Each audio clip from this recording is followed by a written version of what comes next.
Hello everyone, this is me, Inday Garotay, ang tambay sa bahay ni Lola. So for today's video ay maglilista-lista na tayo for today. Dahil nagbubukas na tayo ng ating tindahan, guys.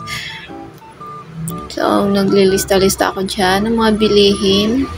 Nag-iisip pa ako kung anong bilhin namin at ang kulang namin dito sa tindahan para mautusan ko na ang aking kapatid.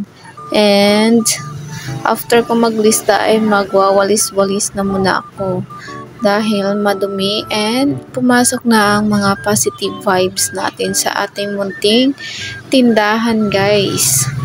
So kailangan natin maglinis.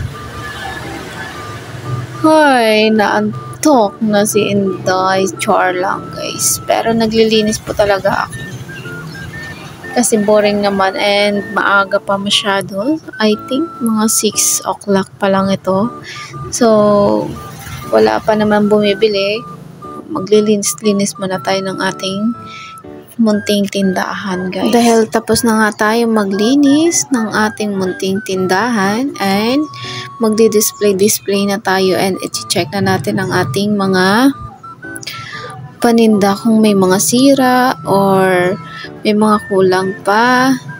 Yun yung ginagawa ko. Ang lagi kong chinecheck yung aking paninda pagdating ng umaga. So guys, kailangan talaga natin i-check para yung mga bumibili is babalik-balikan tayo, guys. Sa negosyo, lalo na sa mga ganitong negosyo ay tiis and tiyaga lang talaga ang ating kailangan dito. So mahirap dahil may mga nasisira mga gamit, lalo na paggulayan.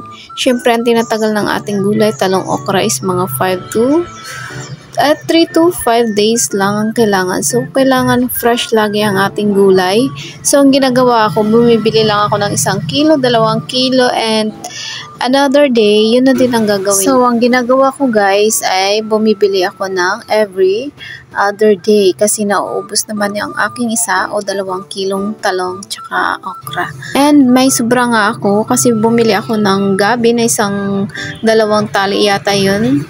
So, may isang customer na bumili na gusto niya is kalahati lang. So, pumayag ako kalahati. Then, sabi ko kay Lola, magluluto kami ng gabi. Maglalaing na lang kami for lunch. So, ito yung ginawa namin.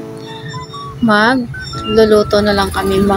Habang nagbabantay ng tindahan ay naghihimay-himay ako dyan ng gabi. Kahit Makate. So, bawal ang NRT-RT dito, guys.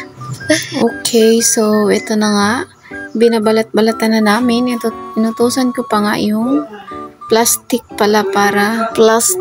para yung balat is doon na lang ihuhulog namin. So, ayan, hinihimay-himay na namin para matapos na.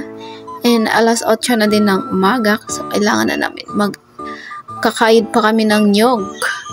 O, diba? Super arty ni Inday. Wala na akong masabi kung ano pa nga bang masasabi ko for today. Hindi ko na maalam kung ano pa ang aking sasabihin. So, ang dami ko pa habang naggagayat ako dyan ng gabi is hindi pa din mapakali yung utak ko. Gusto ko pa din madami ang aking paninda. So, I decide na naman, mag-chat na naman ako doon and mag-order kasi yung order kong iba wala pa din. Natusan ko na yung kapatid ko and then, so, ayan ang aking katulong, ang aking munting tawag nito? Si Karina. So, siya yung aking katulong sa and meron na tayong fresh na talbos ng kamote. Bili na, guys. And that's all for today. Thank you. Bye-bye.